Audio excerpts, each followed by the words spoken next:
Good late Thursday evening. I am certified meteorologist Nick Kelly checking in on this October 10th of 2019. We certainly had an interesting Thursday, thanks to a pretty potent cold front today. We had a good chance to warm up.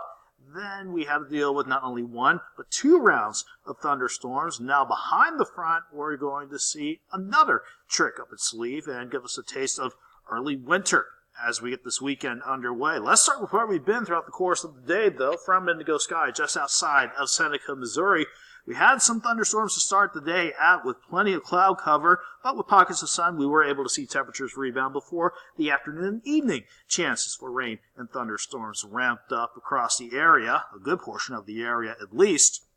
From the storms this morning, it dumped about half-inch diameter hail in parts of southeastern Kansas, around not too far from Parsons and not too far from Chanute. But we did see the storms this morning as it worked through Newton County actually caused some wind damage. We had a shed with the roof blown off and some trees blown down from a storm that skirted 4 miles west of Neosho at about 10:11 this morning. In general, though, we, on the most part, in the grand scheme of things, picked up on quite a bit of rainfall. Just for today alone, we averaged about an inch of rain with some embedded heavier pockets pushing 1 to 2 inches. Now we're on to the backside of this system. We'll dry out, but we have freeze watches that will be out for southeast Kansas, northeast Oklahoma, and northwest Arkansas to take us into Saturday morning, because we will have quite a bit of colder air rolling in. So in the short term, we'll keep an eye on scattered showers, even a few thunderstorms in some parts of the area as we get Friday morning started. Overall, though, we have a quiet weekend lined up for us with mostly sunny skies. Eventually for tomorrow, definitely looking good for Saturday and Sunday. But for tonight and tomorrow night, those will be a couple cold nights to keep an eye on, especially Friday night and Saturday morning, because we've got a pretty good shot for at least a frost, and for some of you, maybe a light freeze early in the season. From 7th and Range Line, we have a couple thunderstorms around the city of Joplin. That's leaving roads a bit wet at 7th and Range Line back at 10:35. 48 at last check. We had a northwest wind at 17. Gusts earlier pushing 23 miles per hour, but with that northwest breeze kicking in, it's doing the trick and dropping our temperatures back quite a bit. In fact, with the northwest wind, it actually feels colder. We have a wind chill of 42, so it definitely feels colder against the skin outside. Before we all saw the cold front push on through, we had most spots rebound into the middle to upper 70s, a few spots close to 80 degrees today. But now we are definitely seeing that northwest wind bring in quite a bit of colder air. Everybody, for the most part, in the middle to upper 40s, a few spots closer to Stockton Lake and Table Rock Lake, trying to hold on to readings near 50. But with that northwest breeze kicking in the gear, though, with gusts throughout the night pushing near 20 to 25, it already feels like we're in the 30s around the Iola Yates Center, Neodesha, and back down to Independence. The Skywatch Storm Tracker has been signaling to us that we have been done with our severe threat, the little severe threat that we had, since about 8 o'clock this evening.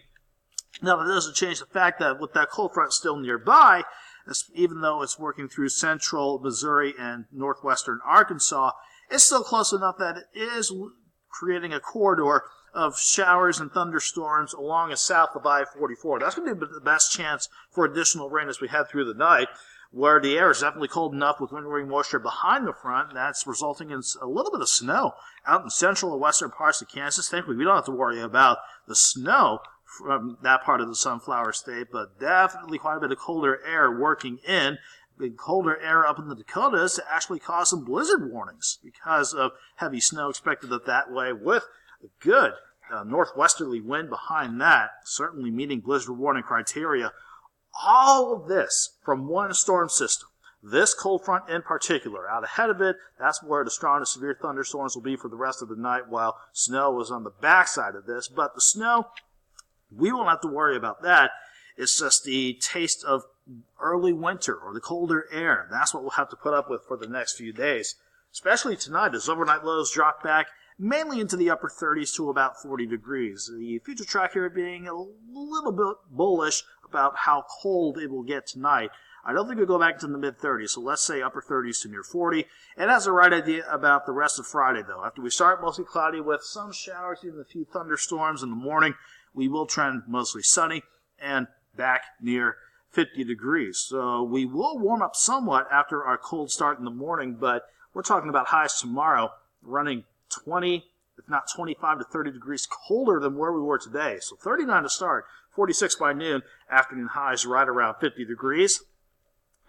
And we are looking okay for Friday evening, at least no rain or thunderstorms to worry about. But if you're going to the high school football games, have the jackets or the blankets or the quilts handy, because at kickoff we'll be seeing temperatures in the lower to middle 40s. Then by the final snap, we'll already be sneaking back into the upper 30s. And with quiet skies to take us into Saturday morning, that's going to be the opportunity for either a really good frost or at the very least a freeze as we go into Saturday morning. As overnight lows drop back into the lower to middle 30s. Then as the southwest wind kicks in on Saturday with a warmer setup on the way, we will see temperatures start to rebound. Still chilly for Saturday, but we'll have highs bouncing back into the upper 50s. Now, keep an eye on that northwest wind, that 10 to 20, gusts near 25 as we get Friday morning started. Even though temperatures on the thermometer won't have us at freezing, it could feel like with the breeze near freezing or in the upper 20s to start Friday morning out. So definitely be sure you have either a heavy jacket or a couple good jackets with you before you head back to work and school in the morning.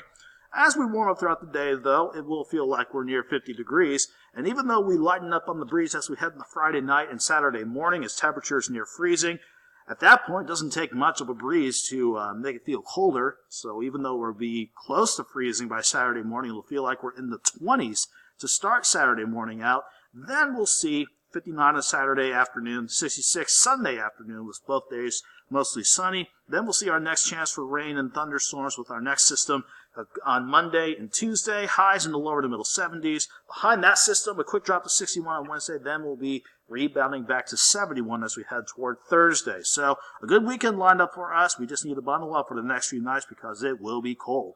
Have a good night. Have a great Friday.